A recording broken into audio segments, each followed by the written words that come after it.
Mga idol, magluto taog sa daan. Dili kayo kalami basta na ay pakos mga idol. Kay pobre man ta mga idol. Naglikay na ako sa mga bisyo dol. Kay maurot mateng kwarta.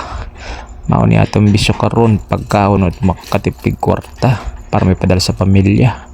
Nagkinahanglan kita og lig-on nga lawas kay ang among trabaho kay construction man. Kung dili nato atimanon atong lawas, ang atong suhulan igasto lang sa pagtambal sa sakit. Mao nga ampingan ta sa atong lawas. Ta mga unta mga idol, healthy sweet mga idol.